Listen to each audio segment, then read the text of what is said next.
So the Mordian Iron Guard Part 2. As always, those links are going to be down in the description below for the original video and channel.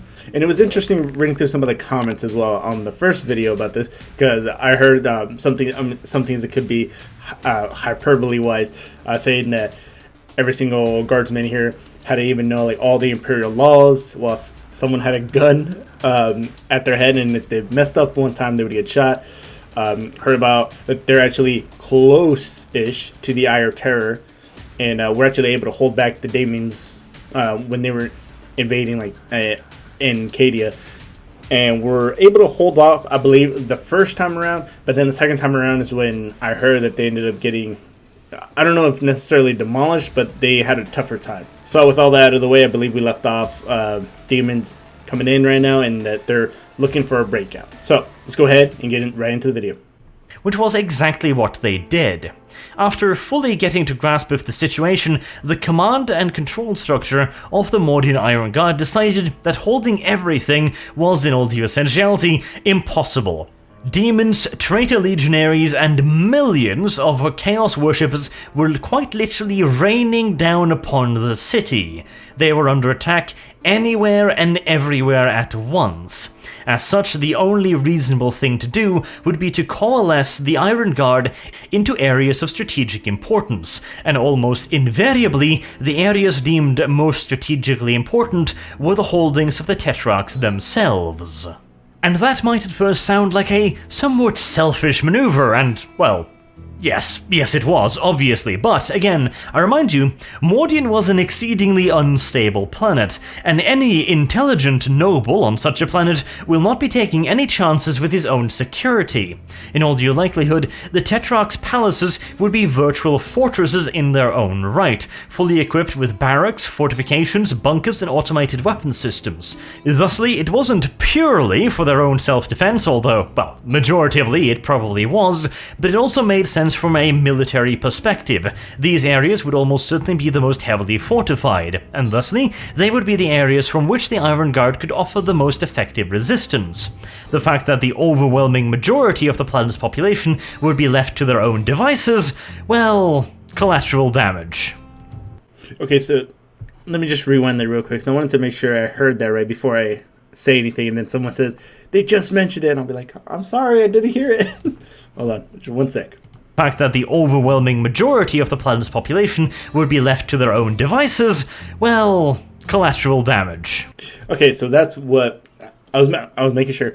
Now, when he said that everyone else would pretty much be left to their own devices, he did make really good points as far as like from a military perspective, right?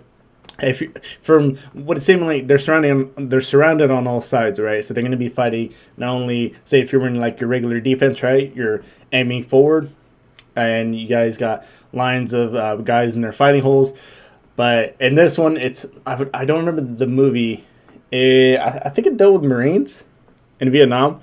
That like they had guys that were almost running them over to the point that they were literally fighting like within like around 20-30 feet. And it was just like a little fob, and then they're fighting all around, and they're having to continually rush back and forth because of like low manpower. Strategic wise, very great.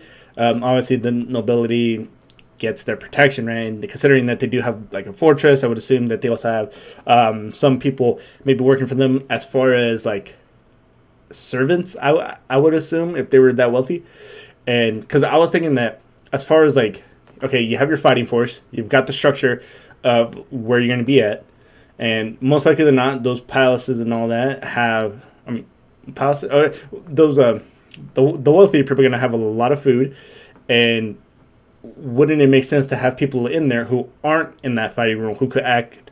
I would assume that they have their own medics or corpsmen within the Iron Guard, but for people who take those tasks in between, right?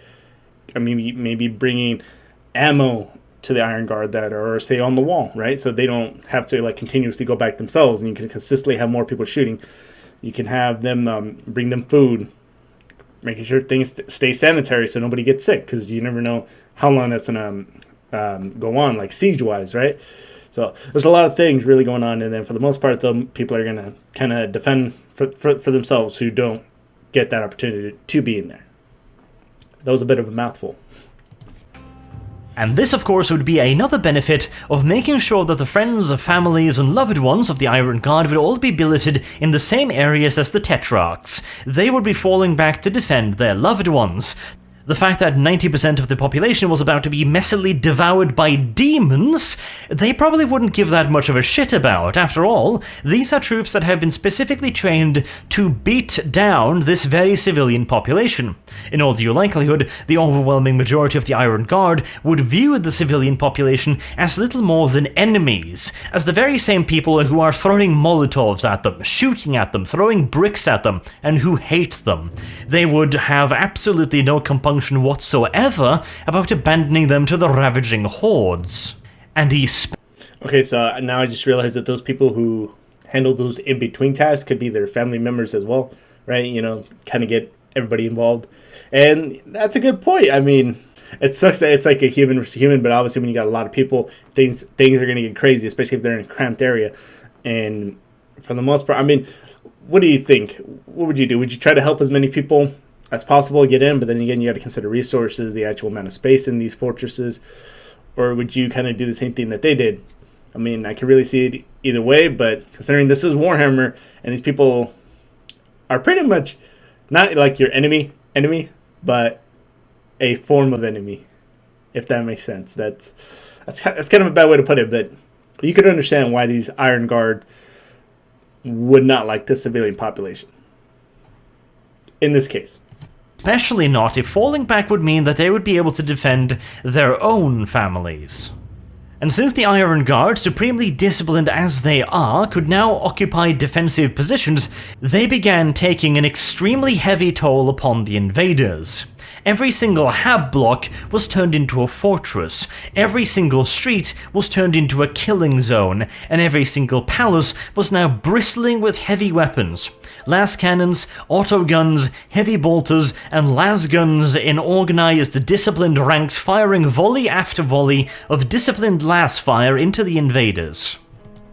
Damn, I actually have a lot more to say in this video than I thought I was going to have. But also, like, since they're kind of going to be going on the defense now, there's a lot of things that you would also want to do. One of the main things was consistently being able to upgrade your defenses, no matter how small it can be. They always said, we were always told that, hey, you can always improve on something. If you have like say for example, you have your basic fighting hole, find something to camouflage it with. Find some vegetation nearby. Put on your tarp over you so no one can see you, like from the air.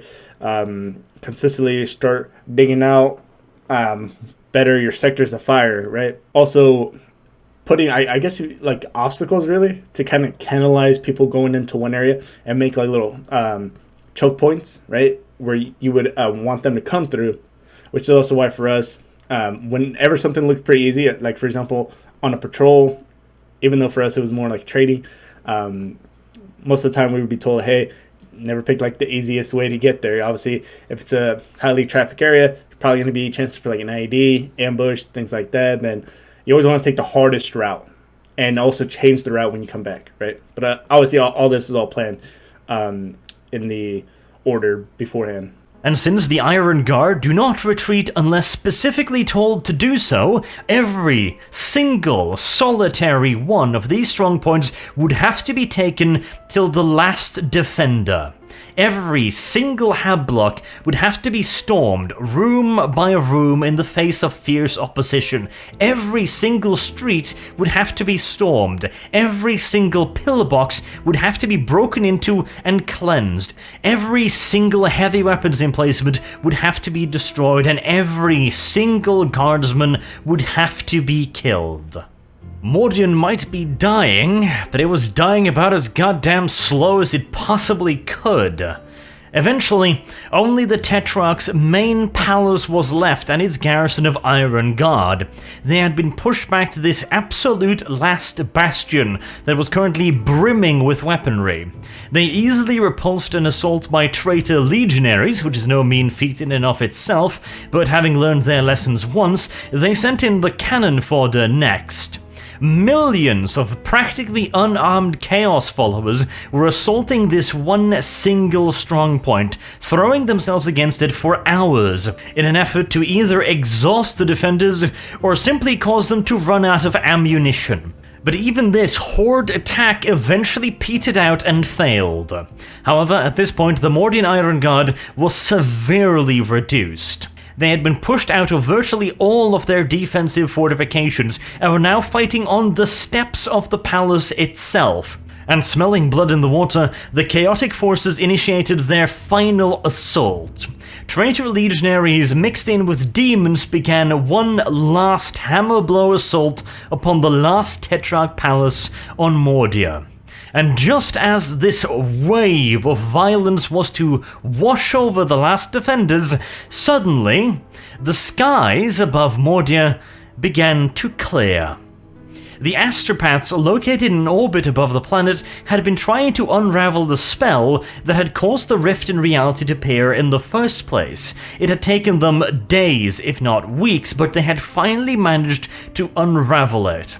And with the closing of the rift, the demonic allies of the traitor legionaries and their chaos followers dissipated back into the ether, leaving the traitor legionaries and their mortal followers to face the wrath of an entire planet, plus anything and everything that remains in orbit. Now, traitor legionaries are not stupid.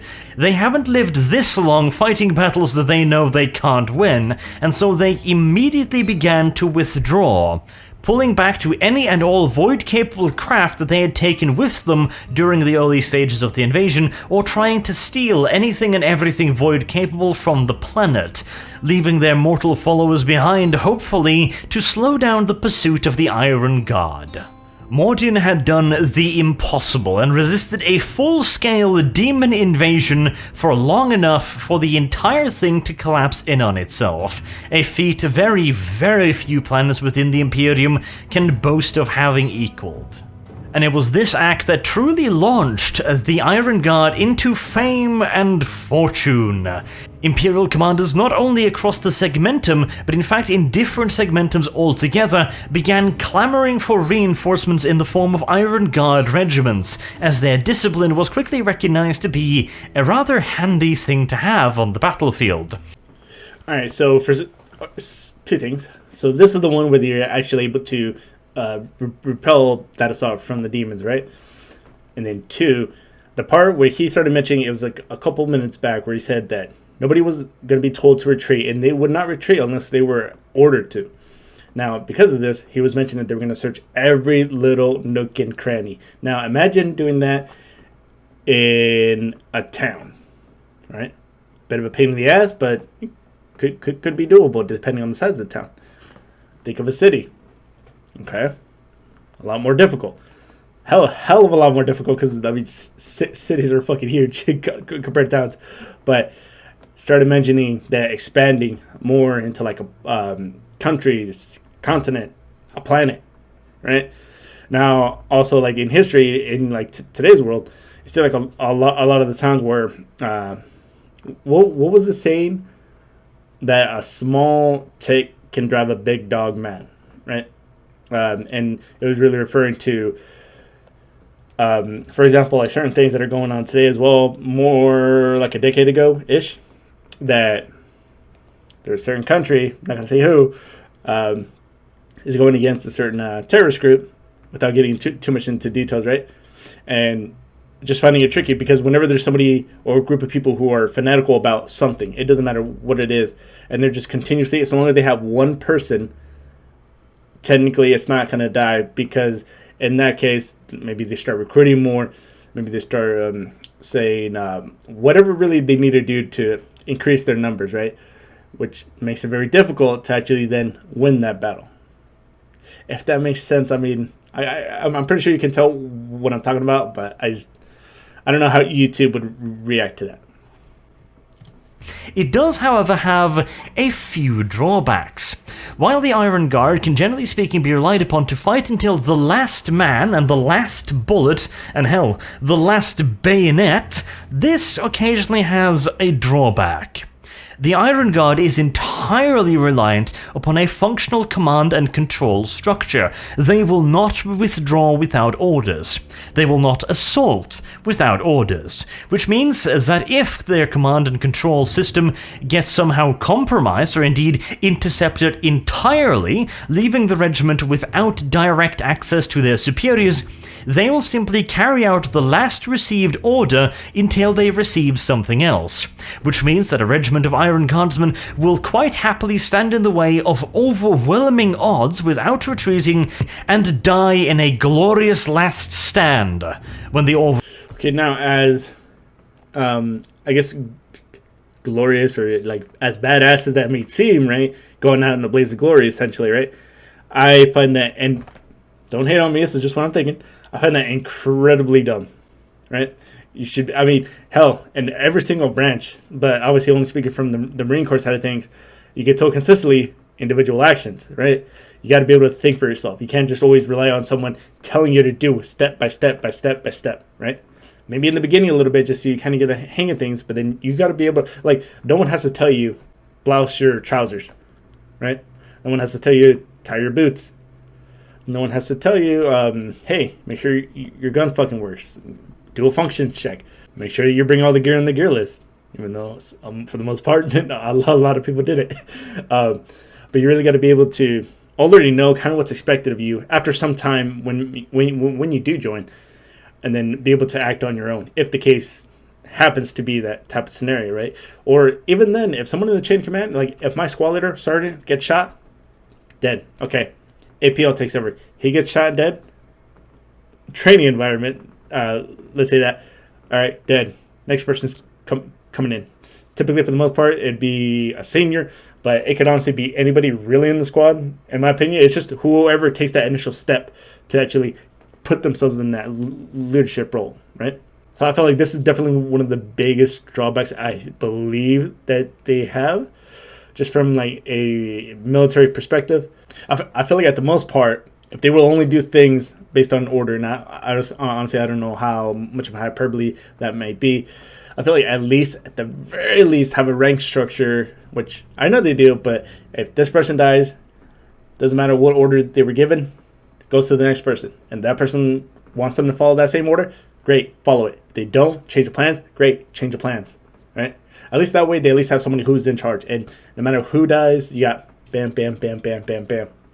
Always someone in charge. Overall campaign might have been much better served with their retreats.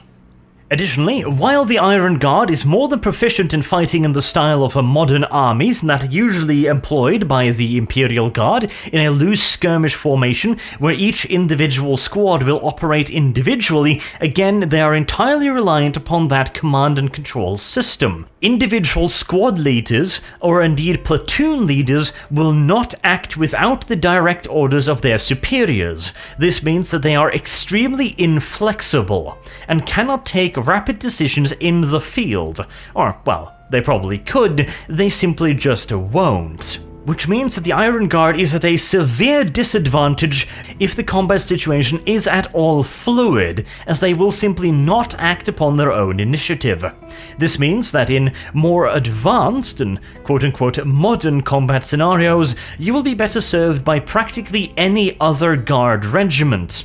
However, if you need somebody to hold their ground against insurmountable odds, the Iron Guard are most definitively your regiment. And if you need somebody to fight against hordes of enemies, a la Tyranids or Orcs, that usually do not employ a great deal of battlefield finesse, again, the Iron Guard will do extremely well. Any situation in which they are allowed to regiment themselves as massive blocks of organized infantry, well within preferably shouting distance of their superiors, they will perform exquisitely. And in all due reality, the true strengths of the Mordian Iron Guard are best shown when they are not fighting as regular infantry.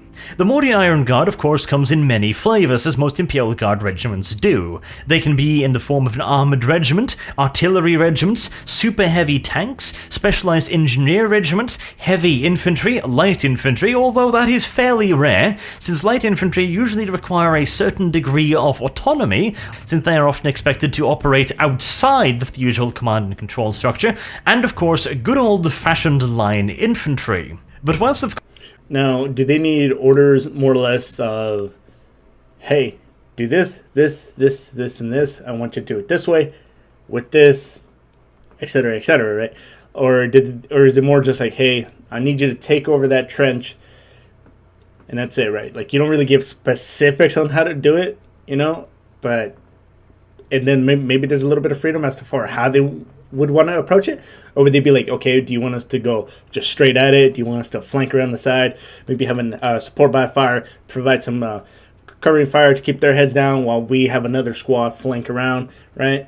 Kind of things like that. Like, how much specific order-wise is needed to them to be able to, I guess, like, do their job, right? Of course, they are quite effective as your good old-fashioned line infantry, especially if employed against an enemy that they are allowed to line up in formation and fight against with mass-disciplined volleys of lasgun fire. They work even better when it comes to operating heavy weaponry. Think about it. These troops are drilled and disciplined to a degree where a soldier will continue to carry out his given task until he literally collapses from exhaustion. This means that they are perfectly suited for heavy defensive regiments that need to operate heavy weapons, like artillery batteries. They are capable of maintaining a rate of fire that very, very few regiments can match, and they can do so for days on end.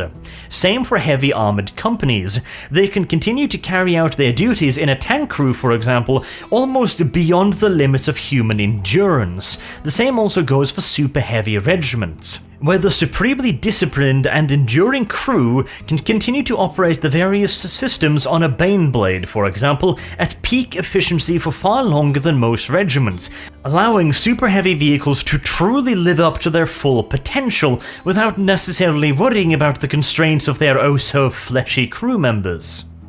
And of course, their particular brand of discipline and dogged determination means that they are perfectly suited for the role of heavy shock troopers. Simply give them an objective and they will happily walk straight into heavy machine gun fire without batting an eye, until either the machine gun is destroyed or they are.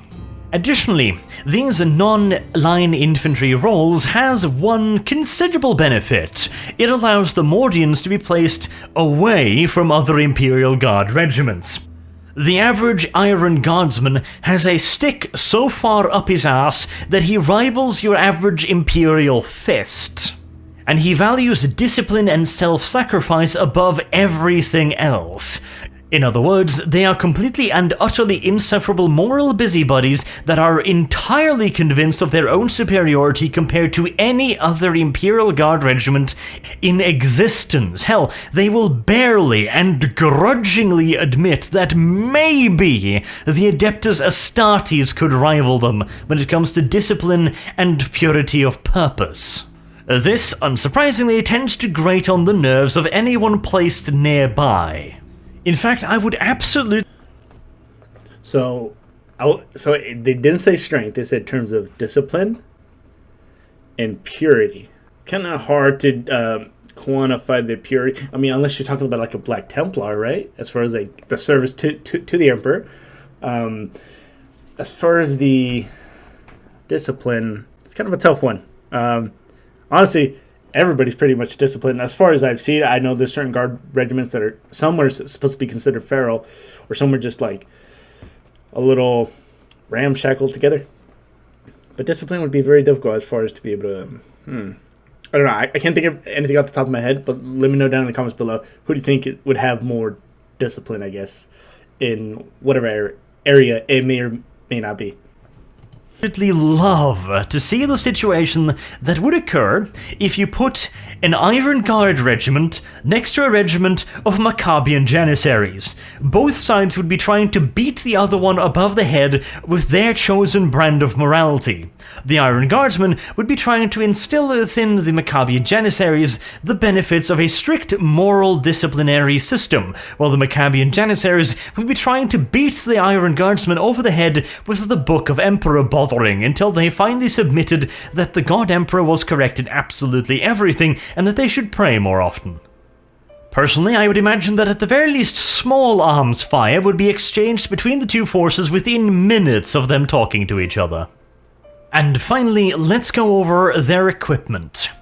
Okay, before he does go over the equipment, I mean, obviously with different units, right, there's always like little brawls, little arguments, disputes. Like for when I was in 3-7 over in 29 Palms, there's like a little street that separates us from 2-7. A lot of time on the weekends, there'd be a lot of yelling back and forth from like the catwalks. And sometimes that's all it was. Sometimes people would actually meet in the center of the street. Sometimes the MPs would be called. And you're dealing with like maybe like 50 Marines on either side, right? All drunk, really big dudes.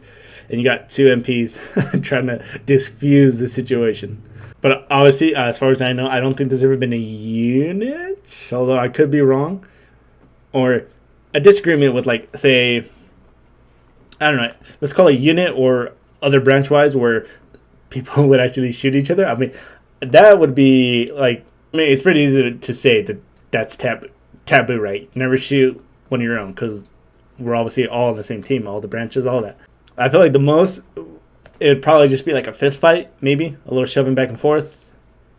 But then again, I've heard some stories about units completely fighting each other, and it's just like a big mosh pit. And people might come out with broken bones, sprained ankles, or something like that. Because, you know, if you got a whole bunch of people in just the mosh pit and they're kind of fighting, people are going to get hurt. Your average Mordian Iron Guardsman is slightly better equipped than your average Imperial Guardsman, due to the fact that they are an elite force. They need to be. Their planet's resources are focused in the Iron Guardsmen, and they are their first and last defense both against their own population and any nasty skulking little threats that might exist outside of their own gravity well. The first and best example of this increased standard of equipment is the triplex pattern lasgun, the standard issue weapon of the Mordian Iron Guardsman. This is a considerably more advanced weapon than your average Imperial lasgun, and comes with 3 firing modes: single, triple burst, and fully automatic, along with a special energy setting. The normal Imperial lasgun comes with 3 settings: light, medium, and fuck that thing in particular. The triplex pattern, however, goes one step further, with the fuck that thing over there specifically right in the arse, which is a overcharge setting, which essentially turns the lasgun into a mini version of the Imperial Longlass, firing specialized hotshot ammunition. This means that instead of simply leaving embarrassing scorch mark on your average traitor space marine, it might actually penetrate his armor. Granted, you'd still best aim for weak spots, but again, you've actually got a chance of penetrating Astartes' power armor. And when you fire it at a normal human, well, whilst your standard issue Imperial lasgun will leave a fist-sized hole in your average human, the fuck 'em right in the ass setting will simply just vaporize his torso. There is, of course, a couple of rather severe drawbacks. The weapon is not designed to operate on this setting in any kind of extended period of time. It will severely reduce the lifetime expectancy of the weapon and the ammunition used in it.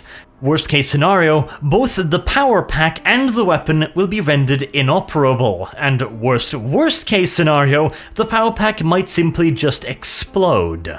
It is, in other words, the kind of oh shit button that you would not give to anyone that did not have the discipline of the Mordian Iron Guard. After all, they can be trusted to only use the fuck 'em in the ass setting when it is absolutely necessary, and in all due likelihood, even when it is absolutely necessary, they're gonna have to be ordered to do so.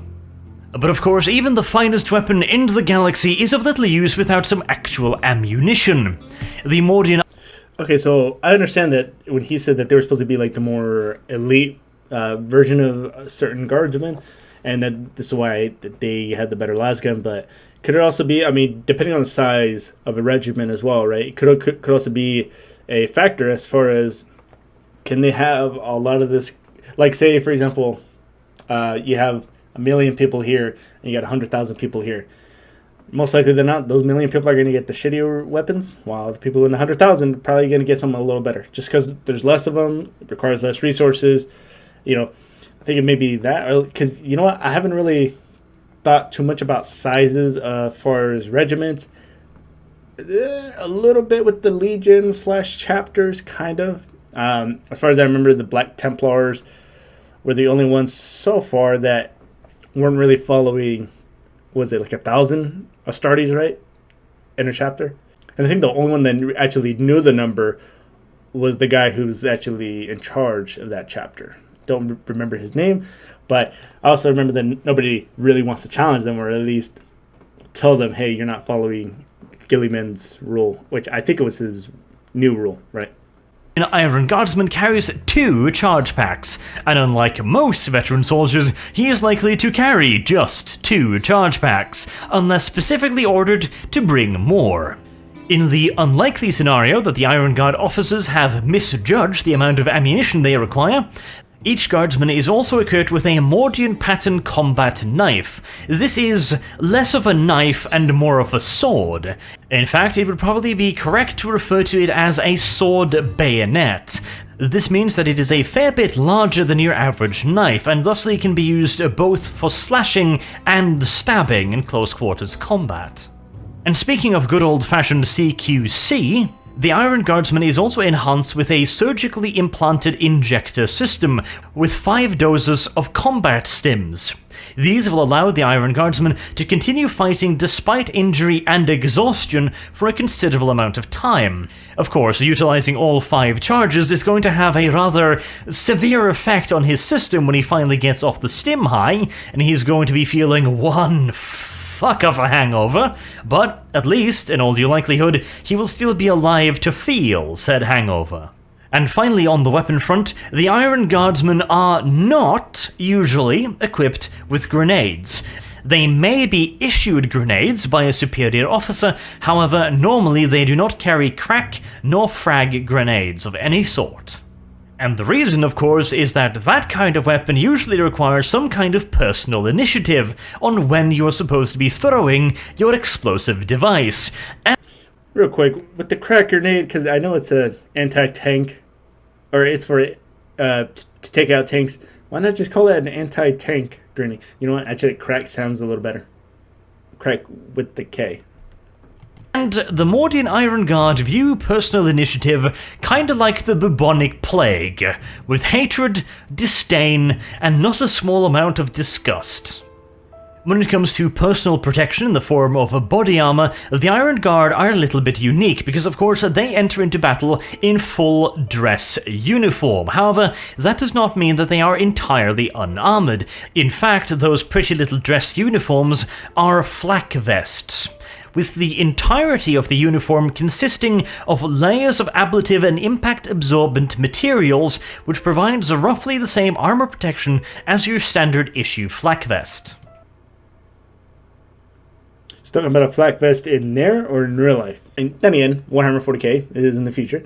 But as far as like the part about the clothing and all that, I was thinking that too, because all the time you see back in the day when people didn't have, say, like your basic flak, that people were wearing like thick clothing, right? So to be able to, even if it didn't stop the shot, there'd be somewhat of a cushion to be able to actually, it would still go in, but maybe it wouldn't go in all the way. Maybe it'd just be kind of stuck, or maybe sometimes you might even be able to pull it out, right? Something just to kind of be able to stop that. Now, I have heard also that there's certain suits that actually have that, like a material that can actually, I don't know if 100% bulletproof, but is enough to actually slow down the bullet enough to where most likely than not, it's not going to hurt you, or not going to kill you, I should say, for the most part. I would have to do a little more research on it, though.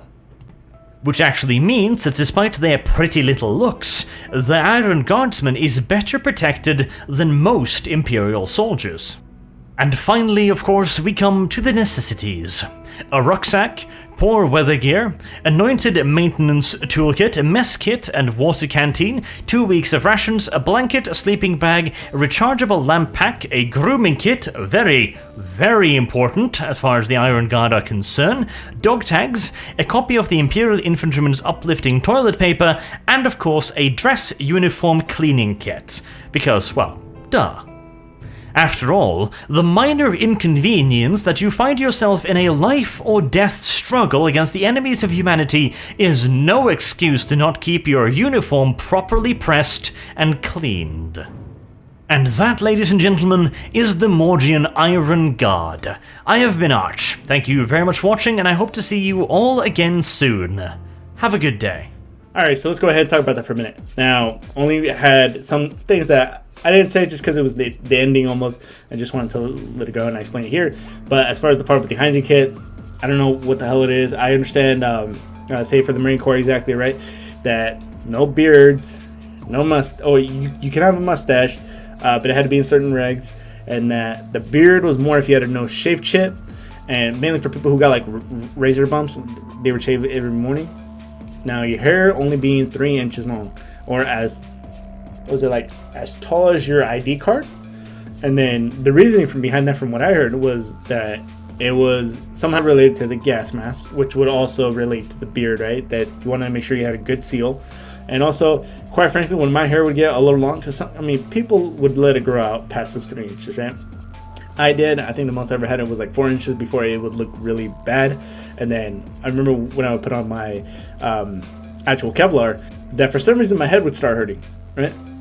And then as soon as I got a haircut, that pain would kind of go away. So, quite frankly, when I was in, I didn't really mind too much because my hair would always grow back pretty quick. But the part about the dress uniform as well, and I'm going to go ahead and end the video with that. Even when we were in the field, right, you would have holes in your cambys because you're buddy rushing. You're immediately trying to hit the deck for whatever training exercises. And then staff sergeants are going to be telling you, why do you have a hole in your cambys, Marine? It's like, first of all, my name is right there, right? Still say Marine, say me by my name. And then they would always make it seem like it would be combat ineffective in almost any sense of the manner, right? Just because you got a little hole on your trousers, right? And you try to hit them with, I mean, I've done it before where I was like, oh, these are actually my field camis. These are the ones that I can get like all messed up, and then when I get back, you know, sew them up. Which is why they had us bring a sewing kit out there as well to the field. And then they're like, no, you're gonna go ahead and you're gonna go underneath the camo netting, you're gonna stitch up your trousers. I'm like, are you fucking kidding me, man? Just a little BS like that. A lot of that grooming stuff, just keeping the uniform spick and span. I could understand the dress uniforms, right? Maybe because you would want to make sure that looks good, right? Because you don't really wear it too often. There's no real reason for you to not have them all nice and pressed and just ready to go, right? The camis, man, especially if you're an 0311 or just an 03 MOS, whether you're Army, Marine, whatever, your camis are gonna get messed up, man. That's gonna go ahead and do it for this video. Don't forget to like, subscribe, really does help me a lot. Hit that dislike button if you didn't like it. It really does help me improve the channel. And leave a little comment as to maybe what it was. Until then, I'll see you all in the next one.